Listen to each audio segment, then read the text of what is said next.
أبدأ بسم الله والرحمن وبالرحيم دائم الإحسان فالحمد لله القديم الأول الآخر الباقي بلا تحول ثم الصلاة والسلام سرمدا على النبي خير من قد وحدا وآله وصحبه ومن تبع سبيل دين الحق غير مبتدع.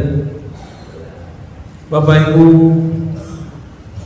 jamaah yang diberkahi Allah, guru-guru kami, mursyid-mursyid kami yang tidak mungkin kami sebutkan satu persatu, semoga dalam berkah Allah Subhanahu wa taala. Amin ya rabbal alamin. Para khalifah, para salikin, muridin, para jamaah pencari kebenaran, pencinta Allah, pencinta Rasulullah.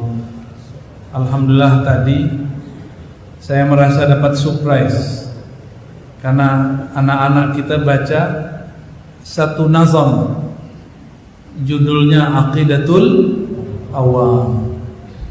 Walaupun tidak dibaca semua, tapi itu cukup menggembirakan kami. Jadi sepanjang kami berjalan di Sumatera Barat, selain pesantren, masjid baru masjid Kiramah yang baca kitab, yang baca nazam Aqidatul Awam. Terima kasih kepada para guru yang masih membimbing anak-anak kita untuk membaca Aqidatul Awam. Aqidatul Awam tidak tuliskan di sini siapa yang menulis, tapi ini adalah karya guru daripada orang yang tadi kami kunjungi di pagi hari, yaitu Syekh Abdurrahman bin Abdullah Batu Ampah. Jadi beliau langsung bertemu, bahkan semasa. Siapakah beliau pengarang kitab ini? Namanya Sayyid Ahmad Al-Marzuki. Siapa namanya? Sayyid Ahmad Al-Marzuki.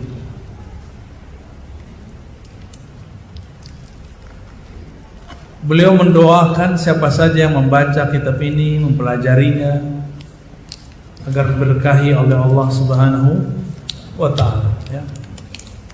Bapak Ibu karena Allah, pembukaannya abda'u itu pakai nazam namanya. Nazam di belakangnya ada qafiyah. Ini ilmunya namanya ilmu arud. Ilmu arud itu ilmu cara buat syair dalam bahasa Arab, bersajak-sajak di belakang. Coba perhatikan tadi, abda'u bismillahi warrahmani falhamdu wabirrahimi daimil ihsani. Nih itu namanya sajak. Maka sajak yang ada dalam negeri Melayu, negeri Minangkabau, itu berasal dari sajak dalam bahasa Arab. Karena sajak itu bahasa Arab, sajak, ya. Belakangnya apa tadi? Nun, ni. Abda'u bismillahi warrahmani. Aku mulai kitab ini dengan menyebut nama Allah. War-Rahmani. Apakah ini merubah Quran? Tidak, kan dia bukan lagi membaca Al-Quran, dia lagi buat syair. Kalau di Quran Bismillahirrahmani, beliau lagi buat syair. Abda'u bismillahi war-Rahmani. Dalam ilmu arud itu ada wazan-wazan, ada timbangan-timbangan, irama-irama. Supaya iramanya sama, maka kadang perlu ditambahkan waw, perlu ditambahkan fa, summa. Nah, ini ditambahkan apa antara Allah dan Rahman? Wa. Aku mulai kitab ini dengan menyebut nama Allah. Dialah Rahman. Wa birrahim, dialah yang Rahim. Daimil ihsani, yang dawam, yang senantiasa berkekalan ihsannya. Apa arti ihsan? Kebaikan-kebaikannya. Apa beda Rahman dengan Rahim? Apa beda Rahman dengan Rahim? Rahman itu kasih sayang Allah ke semua makhluk, bukan hanya manusia, tapi semua makhluk. Semut, kondia, babi, ya. Apalagi Bahkan air semuanya adalah rahmatullah. Dalam hadis Imam Muslim, Nabi Muhammad sallallahu alaihi wasallam bersabda, "Inna lillahi mi'atu rahmatin." Allah mempunyai 100 rahmat. Satu Allah teteskan untuk dunia dari awal penciptaan sampai kiamat. Jadi dengan apa orang kafir dapat kesejahteraan saat ini? Karena ada satu rahmat. Rahmat itu dibagi-bagi. Mungkin kita sudah dapat yang 0,00000 sekian.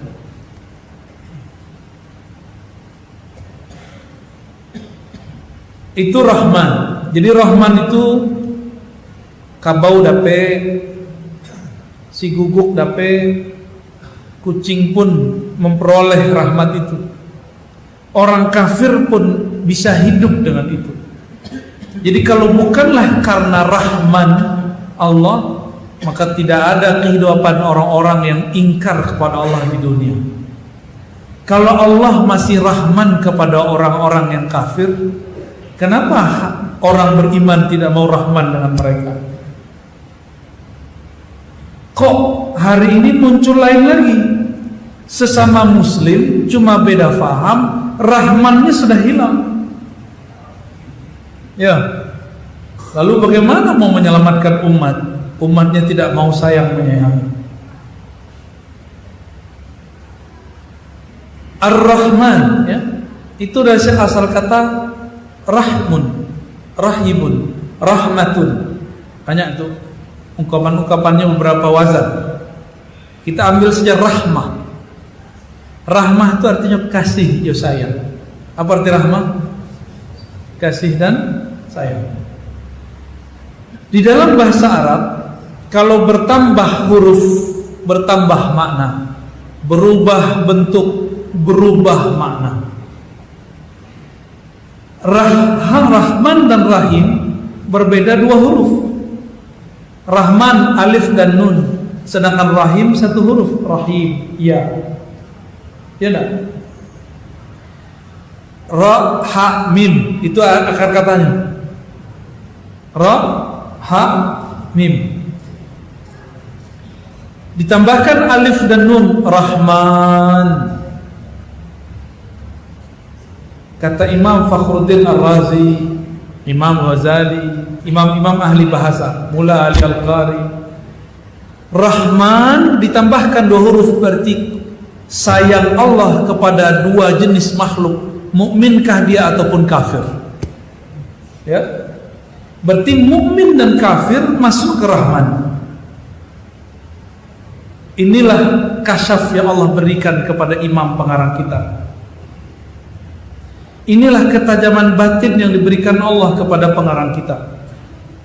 Ketika menyebut kata Rahim, beliau mengatakan daimil ihsan, yang senantiasa abadi ihsannya. Apa nikmat ihsan? Ihsan itu nikmat ma'rifatullah. Nikmat ma'rifatullah adalah Rahim. Maka hamba Allah Ta'ala yang dia sudah kenal Allah, dia mendapat nur rahimiyah. Apa dapat nurnya?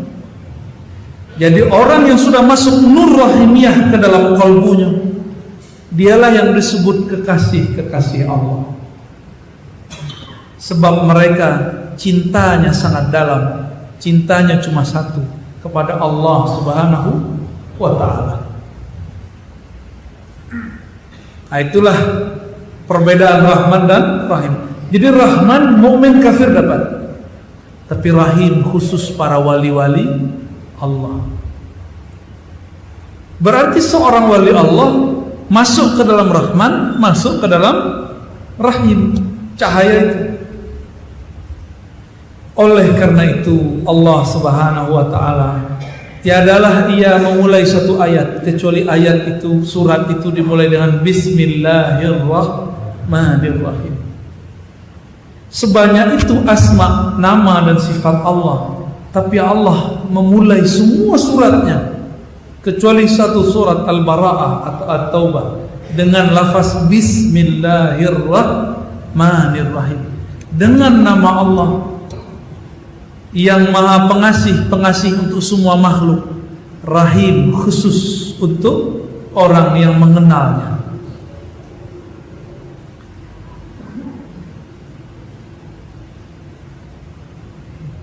Oleh karena itu wali-wali Allah itu fasilitasnya dua, ya. Satu fasilitas Rahman, satu lagi fasilitas Rahim. Tapi sayang, walaupun Allah sebanyak itu namanya, tapi dia memulai dengan Rahman Rahim. Hambanya yang baca Quran bahkan menghafalkan Quran, kata Rahman dan Rahim tidak meresap ke dalam dadanya. Dia membaca Al-Quran, tapi Al-Quran tidak tembus ke dadanya. Disebut Bismillahirrahmanirrahim, tapi Rahman dan Rahim tidak tertancap di dalam jiwanya.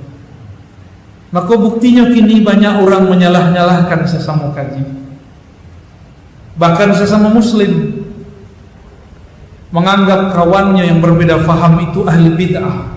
Padahal konsekuensi menuduh seseorang ahli bid'ah itu sangat panjang. Karena ahli bid'ah itu pasti ahlun nar, pasti ahli neraka. Bahaya tak? Menuduh seseorang ahli bid'ah berarti mengatakan ente, kamu ini ahli neraka. Itu berbahaya. Pak, masih berani tak? Cukup katakan kita berbeda, cukup. Tapi kawan itu punya rumus, berbeda berarti bid'ah. Nah, disitulah mulai musibah. Bagaimana mau membangun umat? Bagaimana mempersatukan umat kalau berbeda dengan bid'ah? Ya, Bapak Ibu yang melakukan Allah, Imam pengarang kitab ini memulai dengan kata Rahman dan Rahim karena beliau memulai kitab ini dengan penuh cinta kasih. Inyo cintai siapapun makhluk, makanya kitab itu masih dikekalkan Allah sampai kini. Kitab ini diajarkan oleh Said Ahmad Al-Marzuqi di Mekah, dipelajari oleh murid-murid beliau dan dibawa pulang sampai ke negeri kita. Mungkin lebih tua itu makam Syekh Ibrahim itu daripada kitab itu. So makam Syekh Ibrahim mungkin dari tahun 1600-an. Sedangkan ini 1800-an. Ya. Tapi akidah itu dengan akidah beliau dan murid-murid beliau turun temurun tidak ada perbedaan. Ada satu lagi makam di situ ya, Syekh Ar-Razi ya. Apa namanya beliau? Amba pernah ketemu keturunan beliau. Hah? Nuri bin Adimin Ar-Raji. Kalau ambo kan Ar-Razi. Beda Ar-Razi jo Ar-Raji Pak. Ar-Raji. Kalau Ar-Raji dari kata raja. Ar-Raja berarti yang berharap. Kalau Ar-Razi dan duduk di muka. Kalau Ar-Raji dan ditanam di situ. Beliau girang ini itu Pak. Kitab yang inyo ajarkan dulu, yang inyo pelajari ke Syekh Sulaiman Ar-Rasuli, kan beliau mengambil ilmunya ke Syekh Sulaiman Ar-Rasuli, murid tertua. Kabar dari Abu Ya Nu'man Bashir, tadi sore kami silaturahmi ke beliau, mengambil berkah, mencium tangan beliau, meminta penjelasan. Abu Ya, kami tahu di situ ada 2 makam. Itu makam siapa aja Bu Ya? Lalu beliau menjelaskan. Ya, disitulah dapat info. Beliau Syekh Adimin Ar-Raji adalah salah satu murid tua dari Syekh Sulaiman Ar-Rasuli. Ya. Syekh Sulaiman Ar-Rasuli mengajarkan kitab ini. Kitab apa namanya? Aqidatul Awam. Tapi yang lebih tua dari Syekh Sulaiman ada guru Syekh Sulaiman. Ada namanya Syekh Muhammad Arsyad, anak dari Syekh Abdurrahman Batu Ampah. Itulah 2 jalur beliau, jalur Mekah ke Syekh Ahmad Khatib Minangkabawi, jalur Batu Ampah. Tapi orang Batu Ampah mambil langsung kepada pengarang kitab. Jadi luar biasa orang kita itu dulu. Kami menyebutnya silsilah ilmunya berkelas. As-silsilah az-zahabiyah, silsilah yang emas. Tahadus bin ni'mah tapi pun menyedihkan. Tadi siang di waktu duha kami sedang bertabligh, bermuhadarah di Al-Manam. Dan kita menyebutkan nama guru kami itu, kiranya beliau sudah baik. Akhirnya di tengah pengajian kita cut sebentar, kita pergi ke Payolansek. Dulu Buya yang mengajarkan kami kitab itu, Buya Dahna An-Naqsyabandi Asy-Syafi'i, beliau wafat. Jadi hari ini, tadi siang beliau wafat. Sudah kami takziah, langsung kami kembali lagi ke Al-Manam.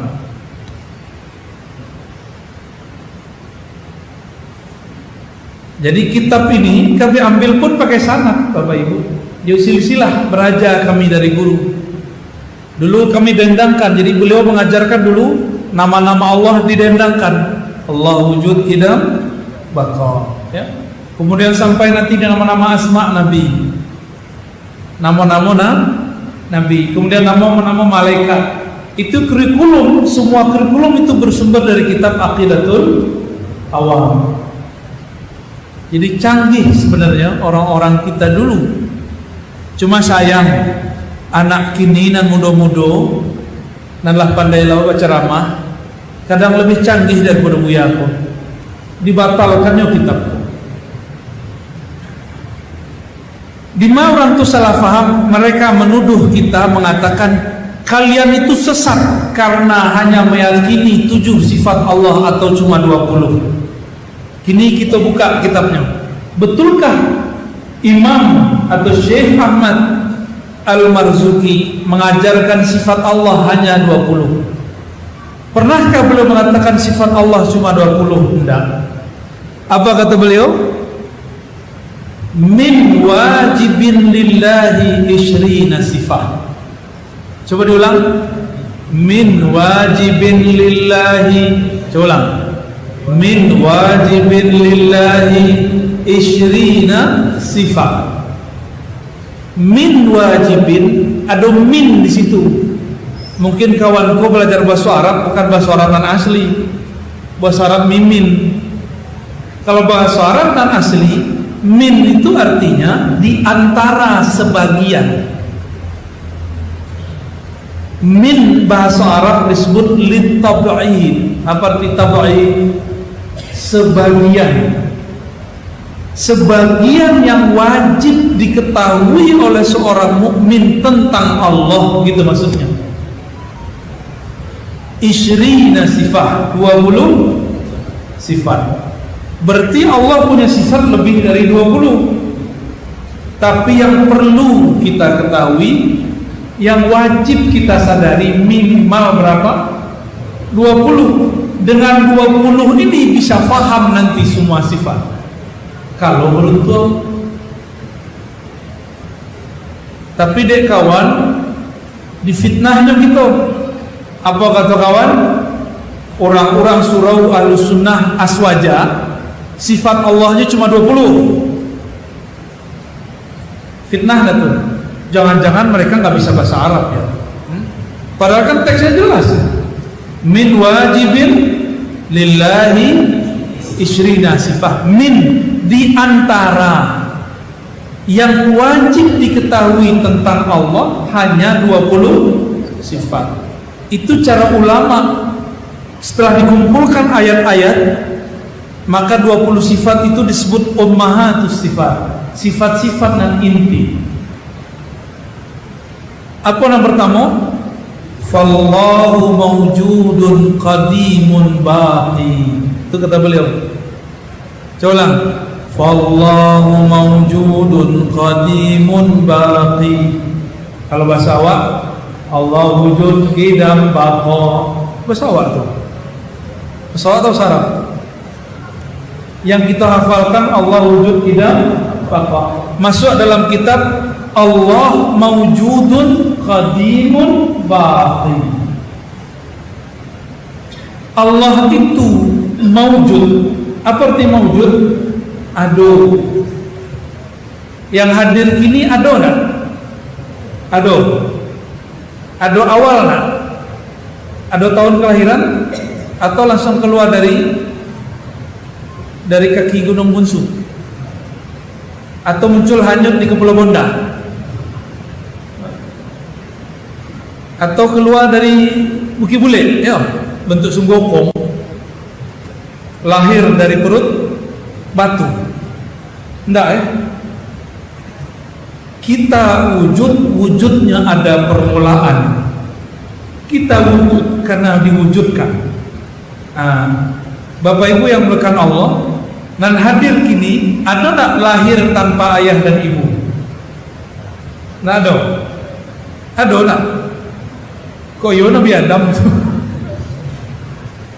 Ada nak yang lahir tanpa ayah? Tanpa laki ada, tanpa ayah. Tuh lain tuh, salah paham loh. Tanpa ayah ada nak? Nggak ada. Semua kita wujudnya dilahirkan. Maka Allah katakan lam yalid wa lam yulad. Allah tidak melahirkan dan tidak dilahirkan. Apa maksud lahir melahirkan?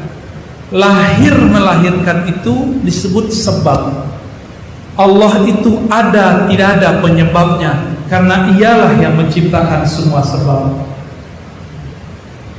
Wujud itu ada wujud namanya wujud jisim. Apa jisim? Benda. Apa arti jisim? Benda. Kita sudah sebut jasmani, tubuh. Tapi sebenarnya jisim jasmani itu bukan tubuh, artinya benda. Silakan kepalanya agak sedikit dibuka sedikit, telingonya dikembang sedikit, ya. Simpan dulu kaji nalamo, beko berekna kepala. Soal kaji kita agak berek sedikit. Tapi insya Allah bahasanya sudah kami mudahkan. Segala sesuatu yang wujud itu minimal ada dua saja. Pertama jisim dan yang kedua bukan jisim. Pertama benda dan kedua bukan benda. Tubuhku benda tak? Masjid benda tak? Ya benda. Bapak ibu itu benda bukan? Benda hidup atau benda mati? Ya benda, ada yang hidup ada yang mati. Coba bayangkan meja aku benda bukan? Oke. Coba bayangkan badan awak tapi bukan di suatu tempat, bisa tak? Indah di masaji, indah di rumah, indah di bumi, indah di langit, indah di surga, indah di neraka.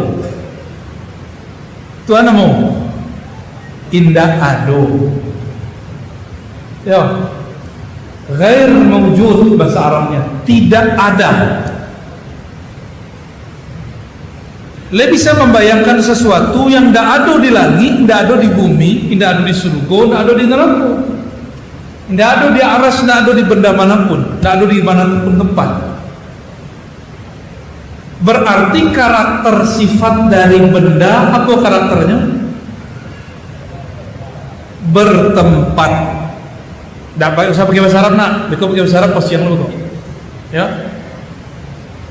Jadi benda itu yang bertempat. Kita buat kaidah. Kullu jismin mutahayyizun. Setiap benda pasti ada ruang dan tempat. Pasti bertempat. Dek kawan, dek inyo membatalkan kitab tiko, inyo membatalkan filsafat, tapi tamakan kaji filsafat.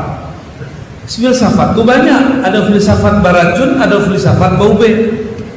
Kiranya filsafat nan tamakan, filsafat nan beracun. Namanya filsafat madiyah, filsafat materialis. Agak cek kawan, Bapak Ibu, kita berakidah Allah bertempat atau tidak? Yang keras dong ya. Allah bertempat atau tidak? Tidak. Serius? Yakin? Kecek kawan, Jika engkau meyakini sesuatu tidak bertempat, sama saja engkau meyakini dia tidak berada. Di mata kiri utaknya tuh, seleo pemikirannya di mana tuh? Kaidahnya apa? Setiap benda bertempat. Dek kawan digantinya. Tak kilik di situ, keseleo lah utaknya stek. Kecenya, setiap yang ada bertempat. Nah, di situ kekeliruan sebab mengharapkan filsafat tapi tidak tahu batas dan cakupannya. Lai paham nak? Mau ulang lihat? Kita hijau-hijau. Iko orang ngaji di pesantren, madaliko. Tapi banyaknya santri nak paham. Baluak menyalehnya lo bakaruah. Kau contoh sih. Itu Hayati sudah lelah, abang. Ya, ngikut dari subuh sampai kini, tidak lalu-lalu. Nyu sedang berzikir tuh Pak, jangan seuzon dulu. Bapak Ibu yang melakukan Allah adinda, nah mudah-mudahan wajib tahu. Dan tua-tua kami kanan saja. Kaidahnya apa tadi?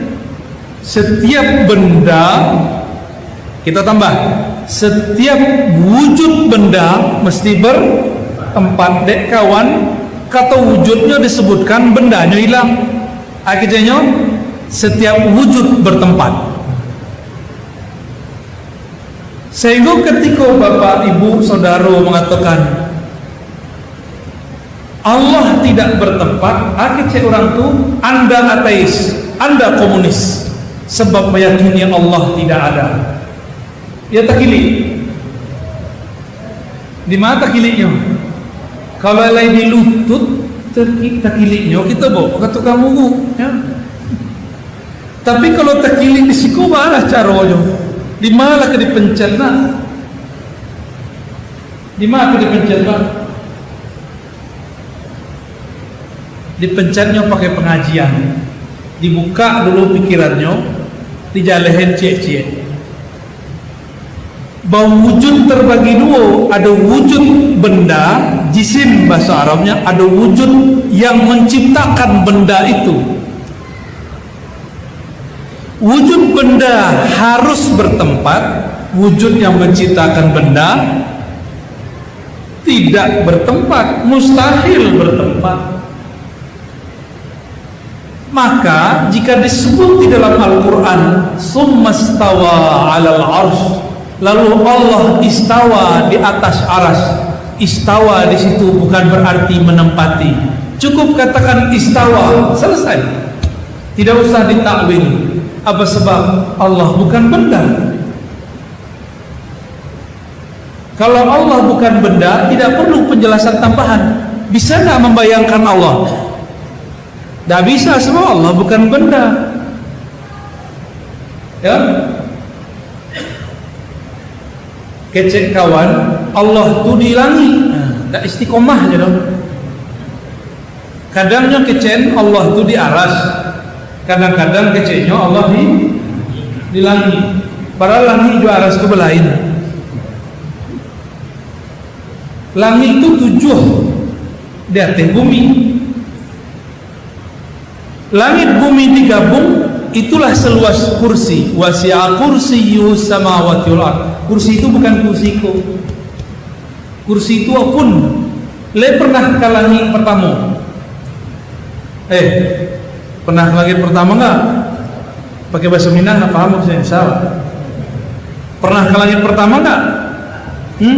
Enggak. Tahu enggak ujungnya? Kecek kawan, Allah itu di langit berdasarkan satu hadis. Hadisnya sahih, riwayat Imam Muslim. Makanan kita sehari-hari hadis itu. Orang itu dipotongnya hadis itu, tidak disebutkan kisah lengkapnya, padahal kisahnya sangat panjang. Nama seorang sahabat namanya Muawiyah ibn al-Hakam. Siapa namanya? Pas benar. Muawiyah bin al-Hakam. Orang kayu di Madinah, punya perusahaan ternak. Nah gitulah kalau keren-kerennya gini, punya perusahaan ternak. Ternak apa? Ternak domba dan kambing. Untuk mengurusi dombanya adalah beberapa petugas. Salah satu petugasnya seorang budak perempuan, dalam bahasa Arab disebut jariyah. Apa bahasa Arabnya? Jariyah. Si jariyahku, kata Imam Ibn Hajar, Imam ahli hadis, bukan ambo yang berkalam, orangnya agak kurang seketek kecerdasannya, naqisul aqli, kira-kira gitu, atau naqisul ra'yi kalau diibaratkan, kurang cerdas. Akhirnya Muawiyah bin al-Hakam tidak sabaran. Orang itu tidak bisa memahami perintah dari tuannya. Inya kemudian kesal, dibawalah kepada Rasulullah. Wahai Rasulullah, ini budakku lemah, muak je budak. In ra'aitaha mu'minan a'tiqaha. Jika engkau memandangnya, menilainya beriman, aku pasti memerdekakannya. Itu redaksinya. Asbabul wurud, apa namanya? Sebab turunnya hadis, datangnya hadis. Tapi setelah kalam itu muncul, ada 3 riwayat yang tidak hanya di Sahih Muslim. Riwayat pertama cuma itu yang dipakai dek kawan. Kedua, ketiga hadis juga tapi nyo tidak pakai. Sebab tidak sesuai dengan manhajnya. Apa kalam dari Nabi di riwayat itu? Ainallah. Apa artinya? Di mana? Bah kira-kira di mana Allah? Hah? Bah kira-kira di mana Allah? Jadi lagu ya, sedang loading. Sementara pecah apa boleh? Tidak kepecah bagaimana? Kami jamin. Justru otak kita sudah tidur selama itu, ini kita bangun balik, jago, ya. Di riwayat itu Nabi bertanya, Aina Allah, di manakah Allah? Di riwayat itu dijawab oleh budak perempuan, fis sama, di langit. Siapakah aku? Dijawab oleh budak, engkau Rasulullah. Apa kata Nabi? A'tiqha, bebaskan dia. Itu satu riwayat. Hadis bukan? Hadis riwayat Imam Muslim. Di hadis Imam Malik, Imam Ahmad, Imam Baihaqi, imam-imam yang lain ada redaksi lain. Nabi bertanya, Man Rabbuk, siapakah Tuhan engkau? Dijawab sama perempuan itu, Allah. Siapa jawabannya? Man ana? Qalat Rasulullah. Siapakah aku? Dijawab sama budak perempuan, engkau Rasulullah. Lalu Nabi mengatakan, bebaskan. Baru 2. Tambah celai. Di riwayat ketiga beritanya lain. Nabi bertanya, hai budak, atashhadina alla ilaha illallah, apakah engkau bersyahadat, bersaksi tiada yang berhak disembah kecuali Allah, wa anni Rasulullah, dan aku Rasulullah. Dijawab sama budak, aku bersaksi tiada Tuhan selain Allah, engkaulah Rasul Allah. Ini yang mau bertanya kepada buya, para ustaz, jamaah, tidak usah pakai ilmu tinggi-tinggi. Kalau ada orang agama sebelah, bukan orang sebelah, orang agama sebelah, non-muslim, mengatakan Tuhan Allah di langit, kira-kira masuk Islamnya nak? Orang Arab Nasrani kalau baca Allah, Allah. Tapi sampai Indonesia Nya tak pandai bahasa Arab. A-L-L-A-H, Allah. Bolehlah. Ya, mungkin nyo pakai itu lillah. Pakai lillah ya. Boleh tak? Boleh. Kalau orang tua-tua dulu tuanolah. Yo, sama tu. Ambo bertanya, kalau ada orang Hindu, orang Buddha, orang ateis, orang Nasrani mengatakan Tuhan di langit, Allah di langit, sah nanya masuk Islam? Mengkores teh. Sahkah seseorang non Muslim mengatakan Allah di langit? Sah nanya menyebut. Kemudian jadi Muslim nanya? Enggak. Paham tak? Berarti dari 3 hadis itu, mana yang paling tepat kalau orang masuk Islam ngeceknya pakai apa? Nomor 3. Lah pintar kok. Nah, selesai pak ngaji lagi. Yang ketiga betul. Apa kata Nabi? Apakah engkau bersaksi tiada yang berhak disembah kecuali Allah? Kalau ada orang mu'alaf, apa yang dibaca?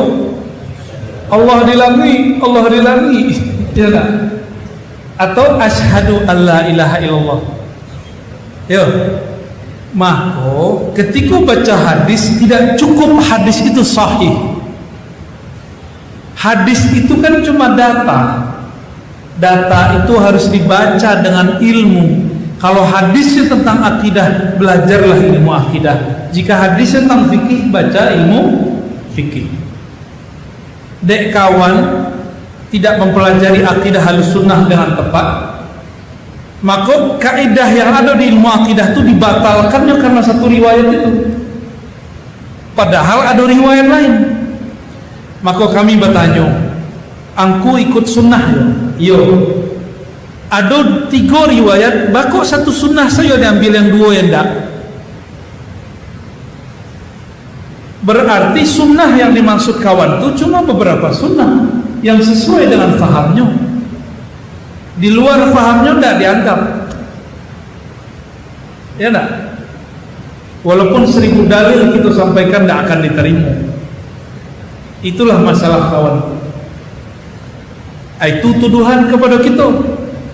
Bapak ibu itu dituduh mengatakan bahwa Allah tidak ada. Sebab siapa yang meyakini Allah tiada di satu tempat, kata orang tu. Apa katanya? Siapa yang meyakini Allah tiada dalam satu tempat, tiada berada di satu tempat yang tinggi, berarti dia mengatakan Allah tidak ada. Karena tidak mungkin ada sesuatu kecuali di suatu tempat. Allah itu kan sesuatu, berarti Allah bertempat. Kecek ya? Itu filsafat namanya tuh. Kecek kawan, filsafat itu haram. Kini apa filsafatnya? Apa kalam filsafat itu namanya kawan tuh premis. Kan kalian mengharamkan filsafat ya nak? Tapi nyoba premis. Apa premisnya? Premis itu kata kalimat. Kalimat pembuka, kalimat penutup. Segala sesuatu yang wujud mesti bertempat. Itu premis 1. Allah itu wujud, Allah bertempat. Nah, itu kaji orang tuh. Itu namanya filsafat Aristoteles. Ya. Jadi orang tuh berfilsafat tak? Itulah yang dikalamkan. Haramtal falsafah wa syaribtaha. Engkau haramkan filsafat tapi engkau meminumnya. Wa haramta ilmal kalam fa akalta. Engkau mengharamkan ilmu kalam tapi engkau berkalam-kalam. Jadi Bapak Ibu, itulah pengantar kaji kita nan seketik. Ya. Tu belum kaji masuk ke kolbu baru ke kepala tu. Langit kepala nak. Untung le hujan sejuk. Alhamdulillah. Ambo sangat senang. Bapak Ibu, walaupun hujan tetap datang. Semoga datangnya bukan karena ambo, tapi datangnya karena Allah Subhanahu wa ta'ala. Jadi siapapun nanti yang buka taklim kitab di siko, tolong hadiri. Ya. Semoga nanti pengurus mengadakan muallim. Tadi yang bola berkatolo kepada tua di masjid kita di Payabaswa. Ya Payabaswa takut salah loh ya. Semoga nanti masjid yang indah tuh dan masjid yang tua kok nanti jadi corong-corong ahlus sunnah, bukan hanya event-event modeliku ya. Silakan nanti buya-buya dilanjutkan ngaji kitab itu, kan baru dikasih beberapa bait ya. Nanti jelaskan, ditaklimkan kitab itu. Bah, tanya jawab. Alulai, tambah. Jadilah. Gimana tambah? Allah menyebut dirinya apa? Kecek kawan. Akidah kalian itu salah karena menyebut Allah Qadim. Qadim tidak disebut oleh ulama salaf. Jadi kecek kawan tuh, nama Qadim itu tidak ada di Quran, tidak ada di Sunnah, dan tidak dipakai oleh ulama salaf. Kau masih kepala Pak Lu ganti nih? Itu angin-angin kepala lu, bentur-bentur kan ke tembok.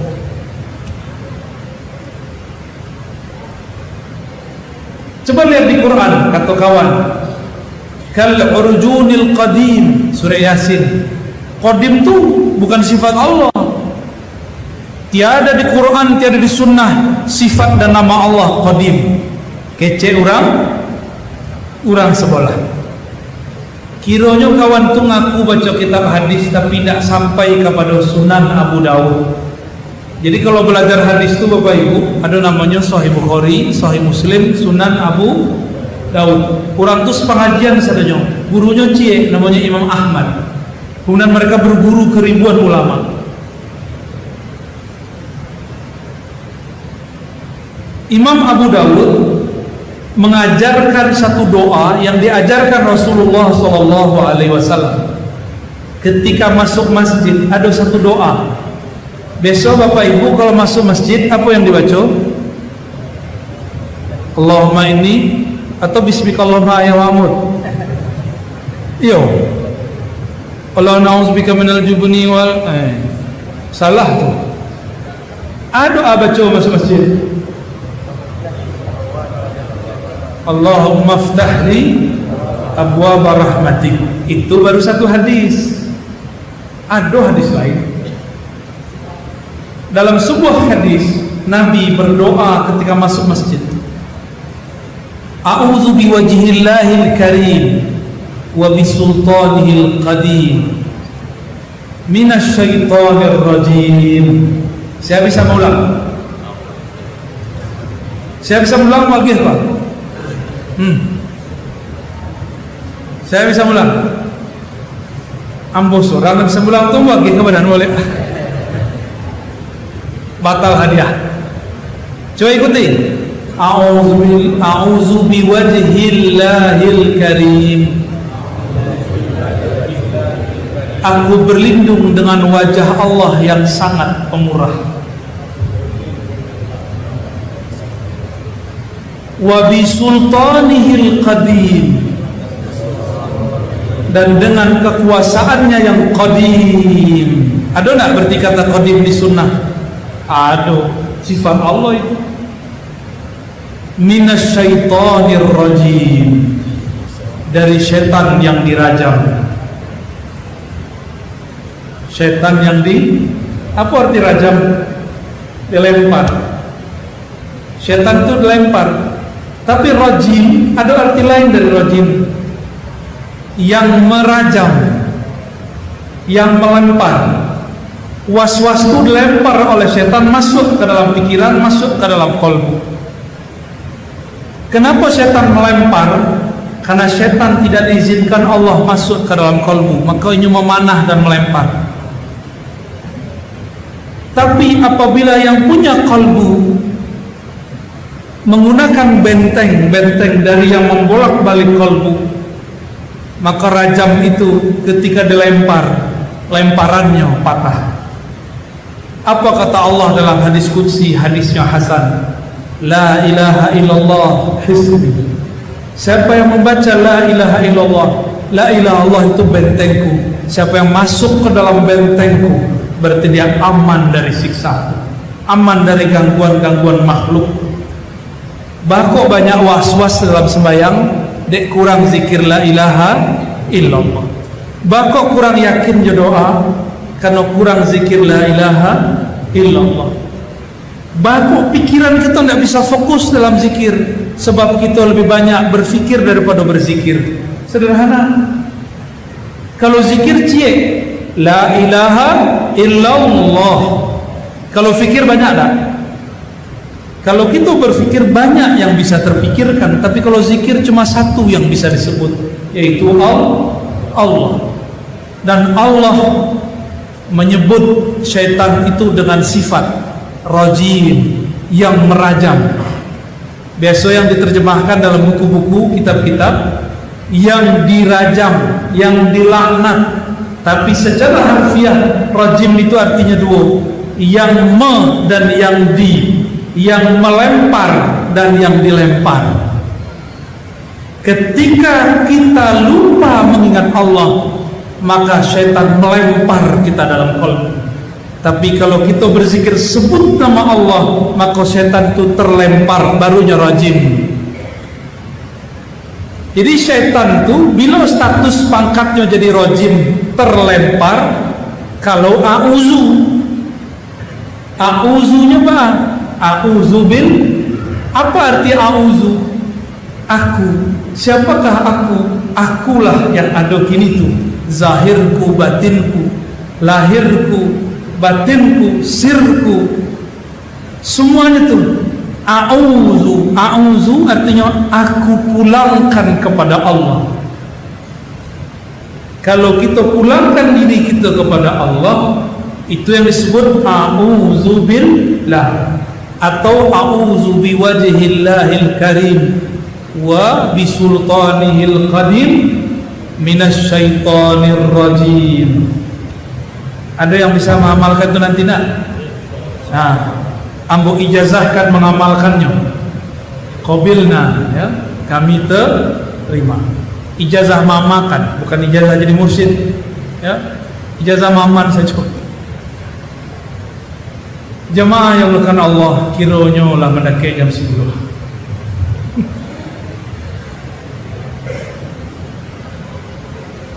Besok pagi kita masih ada lo jalan menit, ya. Ada pertanyaan tak? Bacalah. Pakai mic. Silakan.